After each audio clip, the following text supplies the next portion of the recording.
दोस्तों, आज हम बात करने वाले हैं भारतीय संविधान के भाग 1 के बारे में, जिसका नाम है संघ और उसका राज्य क्षेत्र अर्थात the union and it's territory के बारे में। दोस्तों, भाग 1 के अंतर्गत अनुच्छेद 1 से लेकर 4 तक आते हैं और आप सभी को ये बात तो मालूम ही होगी कि भारतीय संविधान के अंतर्गत 22 भाग, 12 अनुसूचियां और 395 अनुच्छेद आते हैं। इन 22 भागों में से आज हम केवल भाग 1 अर्थात पार्ट 1 के बारे में डिस्कस करने वाले हैं और इसके अंतर्गत पार्ट 1 के अंतर्गत जैसा कि हमने बताया कि अनुच्छेद 1 से लेकर 4 तक आते हैं, तो आज केवल और केवल आज हम अनुच्छेद 1 के बारे में डिस्कस करेंगे, जिसका नाम है name and territory of the union, यानी कि संघ का नाम और राज्य क्षेत्र। दोस्तों, ये रहा आपके सामने आर्टिकल नंबर 1, जो कि हिंदी और इंग्लिश दोनों ही भाषाओं में आपके सामने लिखा हुआ है। आपको जिस भी भाषा में ज़्यादा कंफर्ट फील हो, आप उसी के हिसाब से अपनी अंडरस्टैंडिंग डेवलप कर सकते हो। तो चलिए डिस्कस करते हैं without wasting of time article number 1, जिसका नाम है name and territory of the union, यानी कि संघ का नाम और राज्य क्षेत्र। इसकी पहली क्लॉज पढ़ते हैं, India that is Bharat shall be A union of state. Hindi में भी देख लेते हैं, भारत अर्थात इंडिया राज्यों का संघ होगा। देखो, आज़ादी के बाद जब हमारे संविधान का निर्माण हो रहा था, तो उस समय पर कॉन्स्टिट्यूशन असेंबली में काफ़ी सारे सदस्यों के बीच में इस बात को लेकर तनाव रहा कि हमें यहाँ पर इंडिया शब्द लिखना चाहिए या फिर भारत शब्द को लिखना चाहिए। तो इसके ऊपर काफ़ी सारी डिबेट्स चली। कुछ लोगों ने कहा कि हम यहाँ पर इंडिया वर्ड को हटा देते हैं और लिख देंगे Bharat shall be A union of state, यानी कि उन्होंने भारत वर्ड का समर्थन किया। वहीं कुछ लोग ऐसे थे जिन्होंने भारत वर्ड को अडॉप्ट करने से मना कर दिया कि हम भारत शब्द को नहीं लिखेंगे और कहेंगे India shall be A union of state. तो इन दोनों ही शब्दों को लेकर काफ़ी ज़्यादा डिबेट्स और डिस्प्यूट हुए। तो एट द एंड जो हमारी कॉन्स्टिट्यूशन असेंबली थी, उसने दोनों ही नामों को अडॉप्ट कर लिया और लिखा India that is Bharat shall be A union of state. और इसको लेकर उन्होंने काफ़ी सारे लॉजिक दिए, जैसे कि कुछ लोगों ने कहा कि हम इंडिया वर्ड को इसलिए हटाने की बात कह रहे हैं क्योंकि जितने भी हमारे वेद हैं, पुराण हैं, ग्रंथ हैं, उन सभी में इंडिया वर्ड का कहीं भी आपको मेंशन नहीं मिलेगा। इसलिए हम यहाँ पर क्या कह रहे थे, भारत शब्द को रखने के लिए कह रहे थे। वहीं कॉन्स्टिट्यूशन असेंबली में मौजूद कुछ व्यक्ति मॉडर्न नेम यानी कि इंडिया को लेकर समर्थन में थे। उनका मानना था कि पूरे वर्ल्ड वाइड स्तर पर यानी कि दुनिया भर में पूरे हम इंडिया के नाम से मशहूर हैं। आज के समय पर जो हमारी विश्व स्तर पर पहचान होती है वो इंडिया के नाम से होती है, भारत के नाम से नहीं होती। इसलिए हम इंडिया नाम को अडॉप्ट करने के लिए कह रहे हैं। और इसके लिए उन्होंने काफ़ी सारे वैलिड्स रीजन भी बताए। जैसे आपको सभी को पता होगा कि जो सेकेंड वर्ल्ड वॉर के बाद में यूएनओ यूनाइटेड नेशन ऑर्गेनाइजेशन की स्थापना हुई थी, उसको पीस एंड सिक्योरिटी मेंटेन करने के लिए पूरे विश्व स्तर के लिए स्थापित किया गया था। और इसमें जो यूएनओ की हमने सदस्यता ग्रहण की थी वो 1945 में, अर्थात आज़ादी से पहले ही हमने सदस्यता ग्रहण कर ली थी यूएनओ की। तो इस प्रकार उन्होंने कहा कि देखो, संपूर्ण विश्व स्तर पर जो हमारी पहचान होती है वो इंडिया नाम से होती है, क्योंकि यूएनओ के अंदर भी हम किस नाम से रजिस्टर्ड हैं, इंडिया नाम से ही रजिस्टर्ड हैं। तो इस प्रकार के काफ़ी सारे प्रपोजल्स कॉन्स्टिट्यूशन असेंबली में संविधान निर्माताओं के सामने आए थे और एट द एंड उन्होंने दोनों ही शब्दों को अपना लिया और जिसमें लिखा उन्होंने भारत अर्थात इंडिया राज्यों का संघ होगा। आई होप आपको ये बात समझ आई होगी। ये दोनों के दोनों देखो, जो हाईलाइटेड वर्ड्स हैं ये काफ़ी ज़्यादा इंपॉर्टेंट हैं, एग्जाम में क्वेश्चन यहीं से बनते हैं। और दोस्तों, मैं आपको एक बात क्लियर करना चाहता हूँ, ये जो आर्टिकल 1 की सब क्लोज फर्स्ट है, ये हमारे देश का नाम नहीं बता रही है कि हमारे देश का नाम इंडिया है या फिर भारत है। देखो, हमारे देश का नाम भारत पहले से ही है। ये केवल एक पहचान दिलाने का काम कर रही है, रिकॉग्नाइज करा रही कि इंडिया दैट इज भारत। ठीक है, समझ आया? ये देश का नाम नहीं बता रही है, रिकॉग्नाइज करा रही है, India that is Bharat shall be A union of state. हालांकि आज के समय पर इन दोनों ही शब्दों को लेकर काफ़ी ज़्यादा कंट्रोवर्सी चल रही है, तो आप इस चीज़ से भी अपडेट रहना और यहाँ से क्वेश्चन बन सकता है आपके एग्जाम में। देखो, अब हम बात कर लेते हैं इंडिया शब्द के थोड़े से हिस्टोरिकल बैकग्राउंड के बारे में। ये जो इंडिया वर्ड है ये ग्रीक भाषा के इंडोस वर्ड से निकल कर आया है। और आप सभी को पता होगा कि हमारे यहाँ पर एक नदी सिंधु बहती थी। उस सिंधु को ये लोग इंडस के नाम से जानते थे और इसी के आधार पर इन्होंने हमारे देश का नाम क्या रखा, इंडिया रखा। एक विद्वान है जेम्स अलेक्जेंडर। जेम्स अलेक्जेंडर ने अपनी बुक में लिखा कि जो हिंदू है, हिंदू का है हटाकर देश को इंदु यानी कि इंदु नाम से संबोधित किया गया था। बाद में इसी को परिवर्तित करके हमने क्या कर दिया था, इंडिया कर दिया था। तो ये थोड़ा सा हिस्टोरिकल बैकग्राउंड था इस वर्ड का।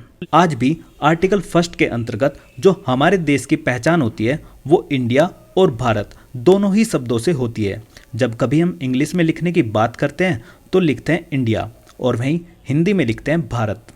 आई होप आपको सभी बातें क्लियर हो गई होगी कि भाई यहाँ पर क्या क्या वर्ड्स आए थे और क्या क्या प्रपोजल्स आए थे। अब हम बात करते हैं यूनियन ऑफ स्टेट के बारे में, यानी कि राज्यों का संघ होगा। इसका मतलब क्या होता है? ये जो वर्ड है राज्यों का संघ, इसके अंतर्गत वर्तमान में जो भारत में राज्य हैं, जैसे वर्तमान में भारत में राज्यों की संख्या 28, इसके अंतर्गत वो आते हैं। ध्यान से सुन लेना, इसके अंतर्गत केवल और केवल भारत के राज्य आते हैं, यानी कि यूनियन ऑफ स्टेट के अंतर्गत स्टेट आते हैं, यूनियन टेरिटरी इसके अंतर्गत नहीं आती। राज्यों का संघ का मतलब होता है कि भारत के अंतर्गत जो राज्य हैं, जैसे वर्तमान में राज्यों की संख्या कितनी है, 28 है, उनका वर्णन राज्यों का संघ के अंतर्गत किया गया है। इसके अंतर्गत यूनियन टेरिटरी यानी कि संघ राज्य क्षेत्र नहीं आते हैं। अब हम बात कर लेते हैं कि ये जो यूनियन ऑफ स्टेट है, इसको लेकर हमारी कॉन्स्टिट्यूशन असेंबली में जो हमारे संविधान के निर्माता थे उनके सामने क्या क्या वैलिड प्रपोजल्स आए थे। जैसे कुछ लोगों ने कहा कि जो ये यूनियन ऑफ स्टेट है इसकी जगह पर क्या होना चाहिए, यूनियन ऑफ प्रदेश होना चाहिए। वहीं कुछ लोगों ने कहा कि जो यूनियन ऑफ स्टेट है इसकी जगह पर क्या होना चाहिए, फेडरेशन ऑफ स्टेट होना चाहिए। तो इस तरीके के काफ़ी सारे प्रपोजल्स आए थे कॉन्स्टिट्यूशन असेंबली में। तो आज उनमें से कुछ वैलिड प्रपोजल्स को देख लेते हैं और फिर हम देखेंगे कि हमारे संविधान के निर्माताओं ने यहाँ पर यूनियन ऑफ स्टेट लिखना ही क्यों उचित समझा। तो उनमें से एक प्रपोजल था ये, उन्होंने कहा कि जैसे आर्टिकल 1 के sub clause 1 India that is Bharat shall be a लिखा है, उसके आगे होना चाहिए secular, socialist and federal union of state. ये जो प्रपोजल था हमारी कॉन्स्टिट्यूशन असेंबली को इतना ज़्यादा वैलिड नहीं लगा। उन्होंने बताया कि देखो जो हमारा संविधान है उसका स्वरूप तो सोशलिस्ट, सेक्युलर और फेडरल है ही, तो हम इसको यहाँ पर क्यों लिखें। इसलिए इस प्रपोजल पर ज़्यादा डिबेट नहीं हुई थी और इस प्रपोजल को डिफीट कर दिया था। हालांकि आप देखोगे कि जो सेक्युलर वर्ड है, इस सेक्युलर वर्ड को हमने बाद में 42वें संविधान संशोधन के द्वारा, जो कि वर्ष 1976 ईस्वी में हुआ था, उसके द्वारा इस वर्ड को हमने अपनी संविधान की जो प्रस्तावना है जिसको हम प्रियम्बल कहते हैं उसमें जोड़ा था। और उस समय पर मैडम इंदिरा गांधी जी की सरकार थी और उस समय पर हमारी प्रस्तावना के अंतर्गत 3 शब्द जोड़े गए थे। वो 3 शब्द क्या थे आप मुझे कमेंट सेक्शन में कमेंट करके बताओगे। एक उनमें से सेक्युलर था। उसके बाद जो सेकंड प्रपोजल था उसमें लिखा गया कि देखो जो यूनियन ऑफ स्टेट है, इस स्टेट वर्ड की जगह पर हमें क्या करना चाहिए, यूनियन ऑफ प्रदेश करना चाहिए। तो जो हमारे कॉन्स्टिट्यूशन असेंबली के निर्माता थे उन्होंने कहा कि ठीक है, आप स्टेट की जगह प्रदेश वर्ड रखना चाहते हो, अच्छी बात है, लेकिन आप इस वर्ड की डेफिनेशन क्या दोगे, इस वर्ड की क्या परिभाषा है। तो इस शब्द की परिभाषा को लेकर काफ़ी ज़्यादा डिबेट्स हुई। तो एट द एंड जो हमारी कॉन्स्टिट्यूशन असेंबली थी उसने पाया कि देखो प्रदेश एक लोकल लैंग्वेज का वर्ड है, इसकी कोई स्पेसिफिक डेफिनेशन उस समय तक नहीं थी और स्टेट वर्ड को नेशनल और इंटरनेशनल लेवल पर काफ़ी जगह पर यूज किया जाता था। तो इसलिए जो हमारी कॉन्स्टिट्यूशन असेंबली में उपस्थित जो संविधान निर्माता थे उन्होंने कहा कि आप लैंग्वेज के चक्कर में ज़्यादा मत घुसिए, आप प्रदेश की जगह पर क्या करिए, स्टेट वर्ड का यूज करना ही उचित समझे। और इसलिए उन्होंने कहा कि ये जो प्रपोजल है यूनियन ऑफ स्टेट का ये करेक्ट है, आप यूनियन ऑफ प्रदेश के कंसेप्ट को छोड़ दीजिए। ऐसे ही इसके बाद आया नेक्स्ट, जैसे आपने पढ़ा है कि India that is Bharat shall be A union of state. तो कुछ लोगों ने कहा कि देखो अब इसके लास्ट में क्या जोड़ दीजिए आप, it shall be known as United State of India, यानी कि लास्ट में क्या कर दीजिए आप आर्टिकल 1 की सब क्लोज 1 के लास्ट में क्या जोड़ दीजिए, it shall be known as United State of India. तो इसका जो विरोध किया था वो पंडित जवाहरलाल नेहरू जी ने किया था। उन्होंने इस बात का खंडन किया यानी कि विरोध किया और उन्होंने कहा कि देखो जो हमारा प्यारा देश है भारत उसको हम पहले से ही भारत के नाम से जानते हैं और हमने इंडिया वर्ड को ऑलरेडी लिख दिया है, तो हम यूनाइटेड स्टेट ऑफ इंडिया क्यों लिखे, हम यूएसए की कॉपी क्यों करें, यानी कि अमेरिका की कॉपी हम क्यों करें। उन्होंने जो लिखा अपने संविधान में अपने हिसाब से लिखा, लेकिन हमें अपने संविधान में ऑलरेडी लिख दिया है इंडिया दैट इज भारत, तो हमें इस तरीके के प्रपोजल की कोई आवश्यकता नहीं है। और इसका विरोध किया था पंडित जवाहरलाल नेहरू जी ने।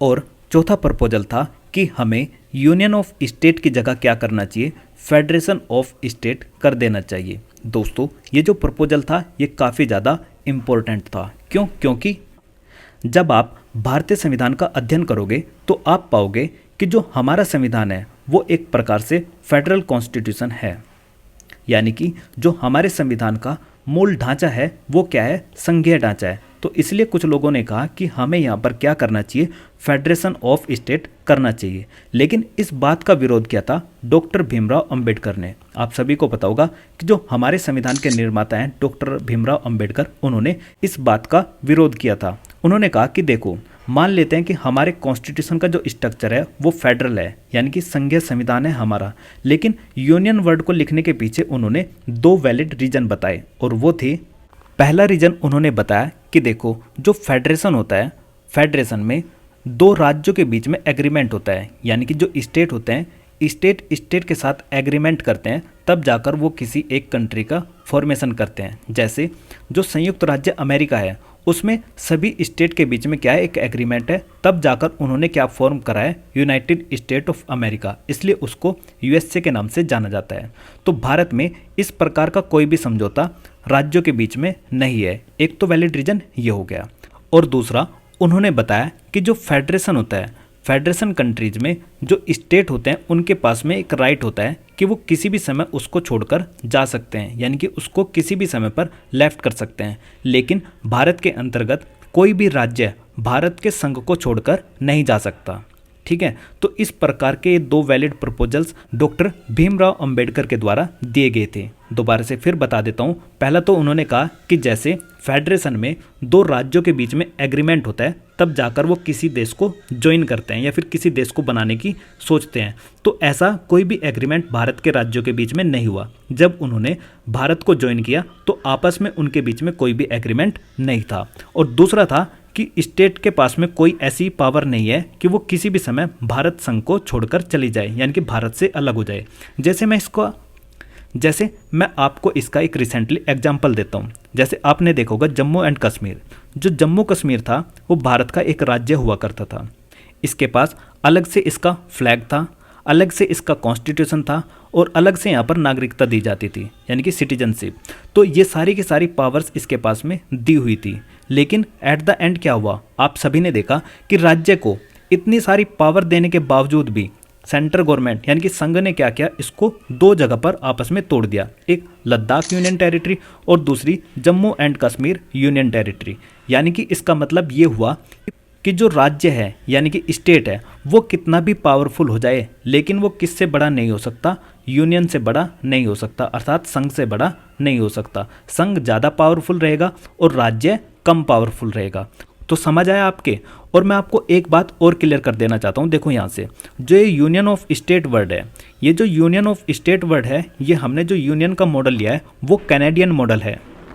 जब आप कनाडा के मॉडल को पढ़ोगे तो उनका जो कॉन्स्टिट्यूशन है वो भी फेडरल कॉन्स्टिट्यूशन है, लेकिन उन्होंने भी अपने यहाँ पर क्या लिखा है, यूनियन वर्ड को लिखा है। किस प्रकार से, इसी प्रकार से जैसी कंडीशंस भारत की हैं कुछ फुलफिल करने के लिए, उन्होंने भी अपना कॉन्स्टिट्यूशन उसी प्रकार का बनाया हुआ है। और जो हमने यूनियन का कंसेप्ट लिया है वो कनाडा के मॉडल से ही लिया है। हमारा जो कॉन्स्टिट्यूशन है उसका स्ट्रक्चर आपको देखने को मिलेगा फेडरल कॉन्स्टिट्यूशन यानी कि संघीय संविधान देखने को मिलेगा, लेकिन राज्यों की जो प्रशासनिक सुविधा है उसके आधार पर हमने भारत को क्या माना है, एक यूनियन माना है, इकाई के रूप में माना है। तो उम्मीद करता हूँ कि आपके ये सारे के सारे प्रपोजल्स समझ में आ गए होंगे कि हमारी कॉन्स्टिट्यूशन असेंबली ने इन दोनों शब्दों को और इस शब्द को क्यों अपनाया। ये जो हाईलाइटेड वर्ड्स हैं ये काफ़ी ज़्यादा इंपॉर्टेंट है, याद रखना, परीक्षा में यहाँ से काफ़ी बार क्वेश्चन बनते हैं।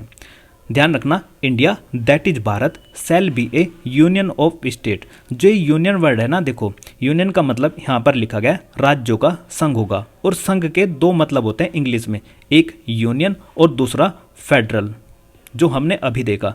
तो हमारा जो मॉडल है वो कौन सा है, यूनियन वाला है। जब भी आप कभी आंसर लगाओगे तो आपको एक बार अंग्रेजी में चेक कर लेना है कि उसका मतलब क्या होना चाहिए, यूनियन होना चाहिए, क्योंकि जो हमने यूनियन का मॉडल अपनाया है वो कैनेडियन मॉडल अपनाया है। अब हम बात करते हैं नेक्स्ट क्लॉज की। राज्य और उसके राज्य अक्षेत्र वे होंगे जो पहली अनुसूची में स्पेसिफाइड किए गए हैं। यानी कि जो सेकंड क्लॉज है हमें यह जानकारी देती है कि जब आप भारतीय संविधान की फर्स्ट शेड्यूल को पढ़ोगे तो उसमें आपको स्टेट और टेरिटरी के बारे में पता लगेगा कि भारत का स्टेट क्या होता है और टेरिटरी क्या होती है। उन सभी के बारे में जानकारी कौन देती है, फर्स्ट शेड्यूल देते हैं। तो इसके लिए हम जाते हैं भारतीय संविधान की पहली अनुसूची के अंतर्गत, और जैसे ही हम भारतीय संविधान की पहली अनुसूची पर गए तो हमने देखा यहाँ पर कि यह अनुच्छेद 1 से लेकर 4 के बारे में बात करती है, और उसके नीचे लिखा गया है राज्य, और राज्य का देखो नाम यहाँ पर लिखा गया है, और उस राज्य अक्षेत्र में उस राज्य के एरिया में क्या क्या आएंगे वो यहाँ पर है। तो इसमें सबसे पहला राज्य है आंध्र प्रदेश। आंध्र प्रदेश के अंतर्गत जो भी एरिया आएगा वो सारा का सारा यहाँ पर डिफाइन किया गया है कि भाई आंध्र प्रदेश के अंतर्गत क्या क्या चीज़ आएगी। ठीक है, जैसे आप सभी को ये भी पता होगा कि आंध्र प्रदेश पुनर्गठन अधिनियम 2014 में आया था, जिसके माध्यम से तेलंगाना अलग राज्य बन गया था आंध्र प्रदेश से। तो उसके बारे में भी यहाँ पर बताया गया है। तो इस प्रकार आप देख सकते हो कि सारी की सारी जो चीज़ें हैं राज्य से रिलेटेड वो कहाँ पर मिलेगी, पहली अनुसूची में देखने को मिलेगी। साथ ही साथ मैं एक राज्य की और बताना चाहूँगा, जैसे मैं बिलोंग करता हूँ उत्तर प्रदेश से, तो उत्तर प्रदेश के बारे में देख लेते हैं। जैसे ये रहा आपके सामने उत्तर प्रदेश 13वें नंबर पर। उत्तर प्रदेश यानी कि राज्य का नाम यहाँ पर लिखा गया है, और उसके राज्य अक्षेत्र में क्या क्या एरिया आएगा उसको सबको यहाँ पर डिफाइन किया गया है। तो आप यहाँ पर देख सकते हो कि भाई हमारे राज्य के अंतर्गत क्या क्या एरिया आएगा और उसके सीमा को लेकर किस तरीके से क्या क्या बातें कही गई हैं, वो सारी की सारी आप इन एक्ट के माध्यम से पढ़ सकते हो। जैसे आप सभी को पता है कि हमारे राज्य का पहले नाम क्या था, संयुक्त प्रांत था।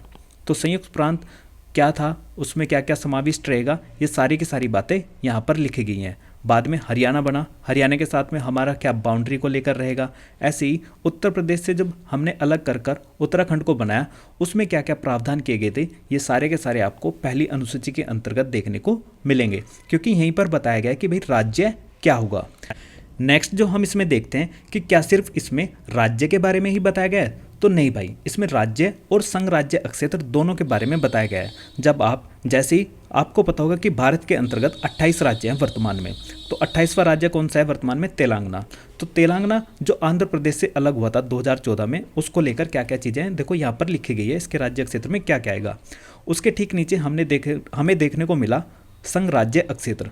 तो संघ राज्य अक्षेत्र का नाम क्या होगा और उसका विस्तार कहाँ तक रहेगा, ये सारी की सारी बातें भी कहाँ पर लिखी गई हैं, पहली अनुसूची के अंतर्गत लिखी गई हैं। जैसे दिल्ली का राज्य अक्षेत्र क्या होगा, जो संविधान के ठीक प्रारंभ होने से पहले दिल्ली के मुख्य आयुक्त वाले प्रांत में समाविष्ट था, वही रहेगा। ऐसे ही हमने आगे देखा अंडमान निकोबार द्वीप, और इसी तरीके से जितने भी हमारे यहाँ पर जो यूनियन टेरिटरी हैं उन सभी को जो एरिया है वो सारा का सारा यहाँ पर लिखा गया है। जैसे कि हमें पता है कि जम्मू कश्मीर और लद्दाख 2 यूनियन टेरिटरी बनाए गए, कब, वर्ष 2019 में। उनका एरिया क्या होगा वो सारे के सारे भी पहली अनुसूची में ही लिखे गए हैं। तो आप सभी को ये बात तो पता ही होगी कि वर्तमान में भारत में राज्यों की संख्या 28 और जो केंद्र शासित प्रदेश हैं, यूनियन टेरिटरी हैं, उनकी संख्या है 8। ठीक है, इतनी बातें आपको ध्यान रखनी है।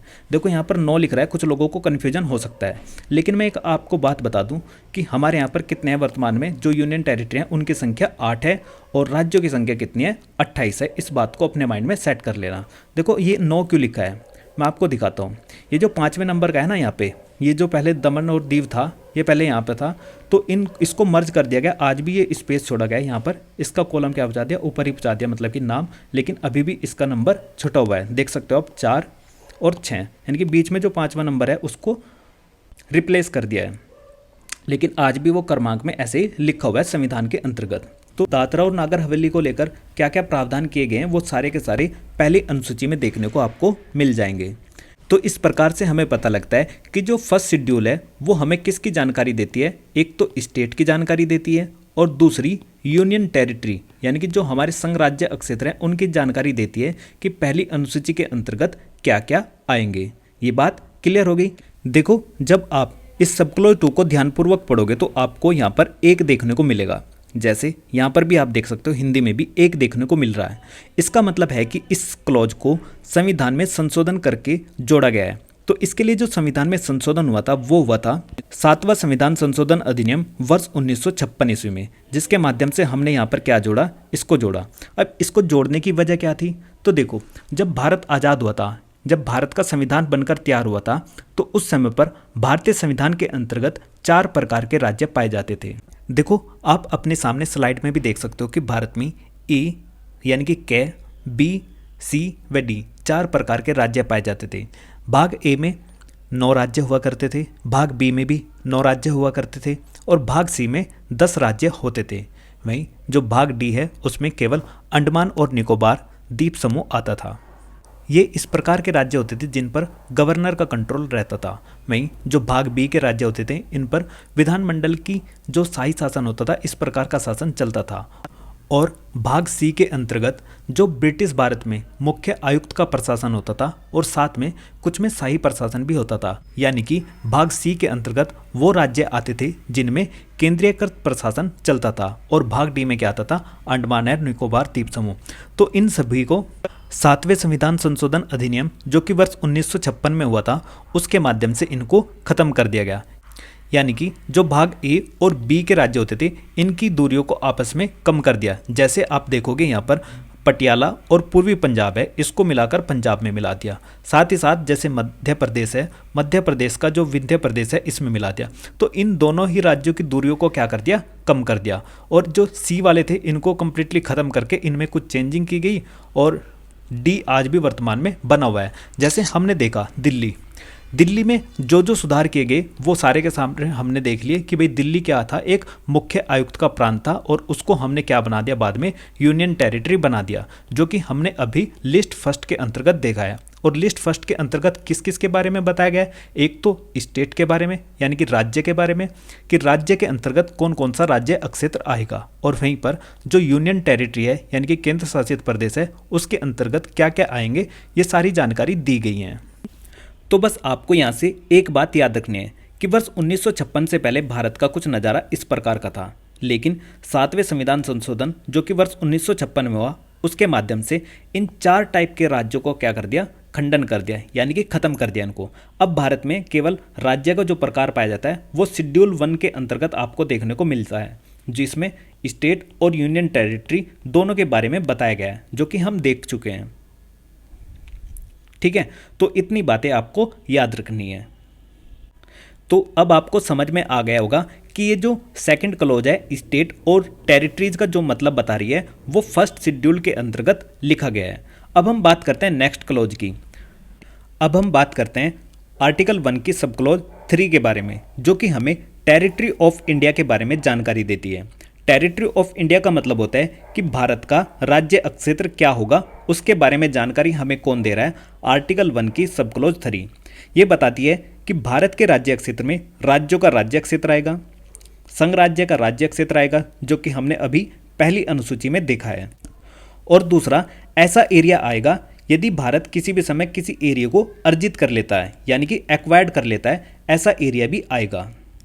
तो सिंपल सी बात हमें ये पता लगती है कि टेरिटरी ऑफ इंडिया के अंतर्गत क्या क्या आएगा। एक तो स्टेट की टेरिटरी आएगी, दूसरा यूनियन टेरिटरी आएगी जो कि हमने अनुसूची फर्स्ट के अंतर्गत अभी देखी, और तीसरा ऐसा एरिया आएगा जो भारत का एरिया नहीं है, लेकिन भारत अगर किसी एरिया को यानी कि विदेशी एरिया को एक्वायर्ड कर लेता है वो वाला एरिया आएगा। ठीक है, अब ये एक्वायर्ड एरिया क्या होता है इसके बारे में अभी हम डिस्कस करेंगे कि किसी भी एरिया को कैसे अर्जित किया जाता है।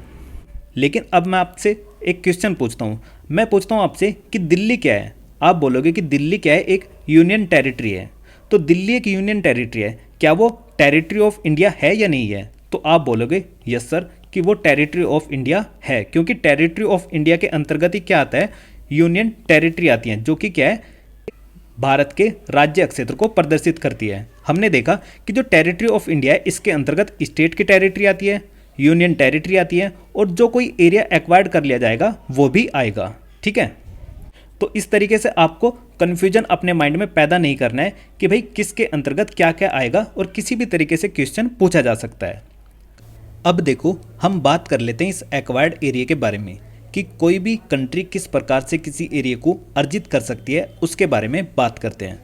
देखो यहाँ से एक बात क्लियर मैं आपको बता देता हूँ कि ये जो आर्टिकल 1 की क्लॉज 3 की सब क्लॉज सी है, ये हमें इस बात की पावर नहीं दे रही है कि हम किसी भी कंट्री का एरिया एक्वायर्ड कर लें। यानी कि आर्टिकल 1 की जो ये क्लॉज है ये हमें इस बात की शक्ति नहीं देती कि आप किसी भी कंट्री का एरिया अर्जित कर सकते हो।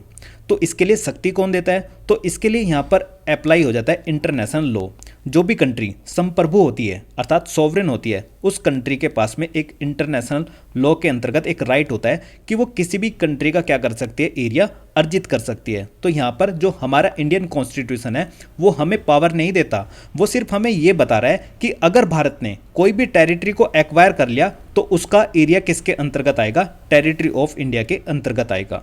वो हमें ये बात बता रहा है, किसी के एरिया को कब्जाने की शक्ति प्रदान नहीं कर रहा है हमें। जो शक्ति होती है वो इनहेंस पावर होती है, यानी कि अंतर्निहित शक्ति होती है किसी भी संप्रभु देश की, और उसमें अप्लाई होता है क्या, इंटरनेशनल लॉ। और उस इंटरनेशनल लॉ के माध्यम से 4 तरीकों से किसी भी कंट्री का एरिया किया जाता है अर्जित। और वो 4 तरीके कौन कौन से हैं, वो तरीके रहे आपके सामने स्क्रीन पर। सीजन, कॉन्क्वेस्ट, सब्जुगेशन और ऑक्यूपेशन, ऑक्यूपाइड करना किसी भी एरिया को। तो देखो अगर मैं आपके सामने आर्टिकल 1 के सब क्लॉज 3 को निकाल के अलग से समझाऊं तो इसमें केवल 3 बातें बताई गई है। एक कि इसके जो भारत का राज्य अक्षेत्र होगा उसके अंतर्गत राज्यों का राज्य अक्षेत्र आएगा, जैसे यूपी, बिहार, हरियाणा, छत्तीसगढ़, राजस्थान, नागालैंड, इन सभी का एरिया आएगा।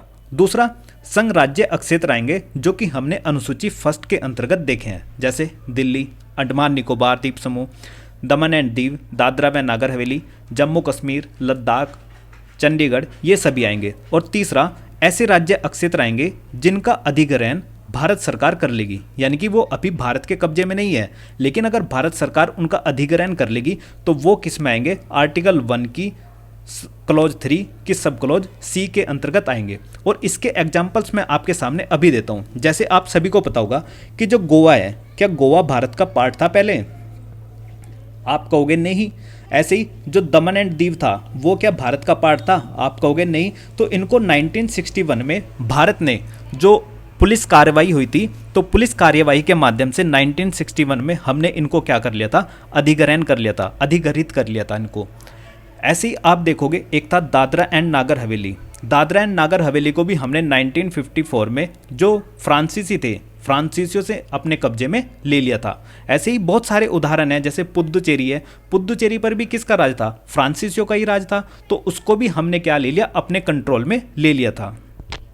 तो ये इस प्रकार से कुछ एग्जाम्पल्स हैं किसी भी कंट्री को अधिग्रहण करने के, मतलब कि किसी कंट्री के एरिया को।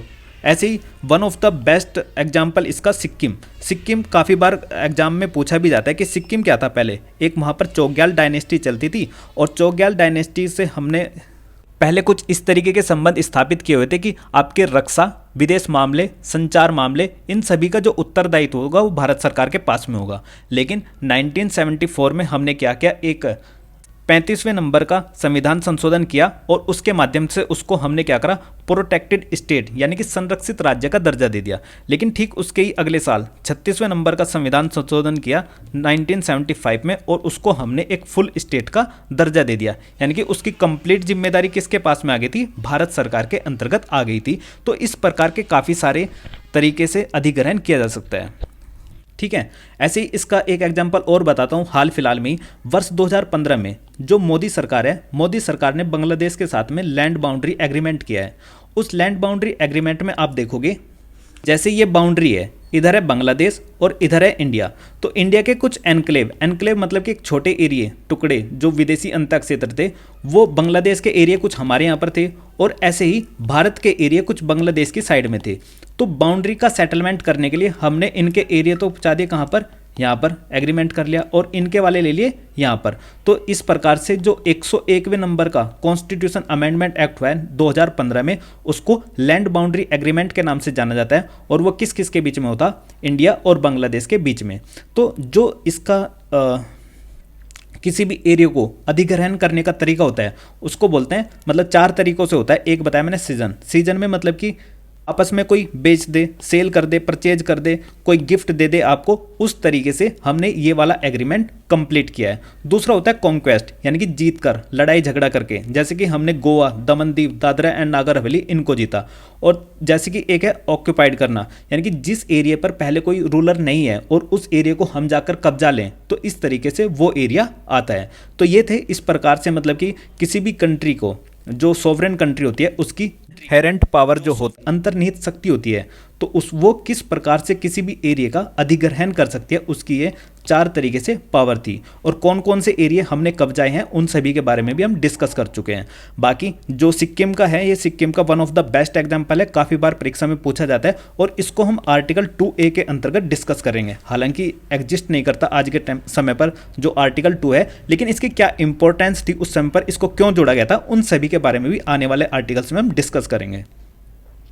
लेकिन इस क्लॉज से रिलेटेड एक केस बता रहा हूँ मैं आपको। एक 1960 में केस आया था, इनरे बेरुबारी केस, जो कि हमने प्रस्तावना अर्थात प्रियम्बल के अंतर्गत काफ़ी डिटेल से डिस्कस किया उसको, केस को। आप उसको भी जाकर देख सकते हो कि भाई किस तरीके से जो बेरुबारी जगह थी थाना नंबर 12 में, उसको किस तरीके से भारत ने उस समय का जो पूर्वी पाकिस्तान था, जिसको वर्तमान में बांग्लादेश के नाम से जानते हैं, उसको सौंपा था। और उसके लिए क्या क्या सुप्रीम कोर्ट की गाइडलाइंस थी, भारत और पाकिस्तान के बीच में जो समझौता हुआ था, जिसको नेहरू नून एग्रीमेंट कहते हैं, 1958 में बातें होती, उन सभी को लेकर सारे के सारा डिटेल डिस्कशन किया हुआ है प्रियम्बल के अंतर्गत। तो आप जाकर इसको देख सकते हो।